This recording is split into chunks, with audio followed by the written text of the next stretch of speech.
inclusive. This is something that has been the core of discussion for some time.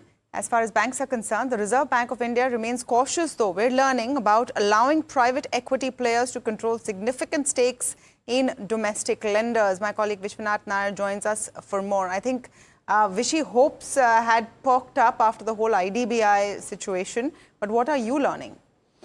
Right. So what we're picking up at this point in time is the fact that foreign private equity firms, which tend to bring in bags of money into the Indian banking sector, they will not have that much access to the Indian banking sector. What we're learning is that the RBI is not keen on allowing any private equity players to control significant stake in domestic lenders. Now, significant stake as a term has meaning, and we'll get to that as we discuss this further.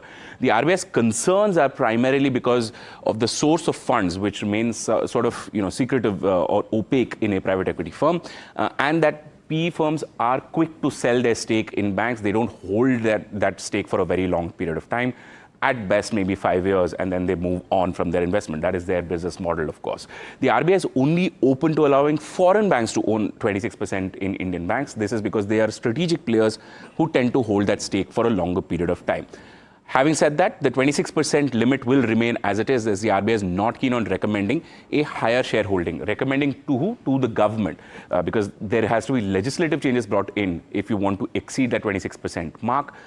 There, the RBI is saying that that should not be the case. You should not allow foreign lenders to directly hold more than 26%.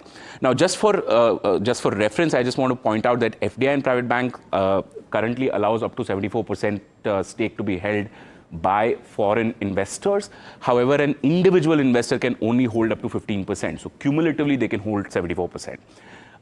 An important development also is that RBI's concerns on the foreign banks holding more than 26% stem from the fact that they are bound by their home regulators, these foreign banks. So essentially, the RBI wants to maintain the operational maneuverability when it comes to domestic banks. Like, for example, let's say in Yes Bank's case, right, where the RBI could quickly stitch together a rescue plan. So that cannot be done if there are too many foreign players holding Indian banks directly. What does the RBI favor, though, is wholly owned subsidiaries.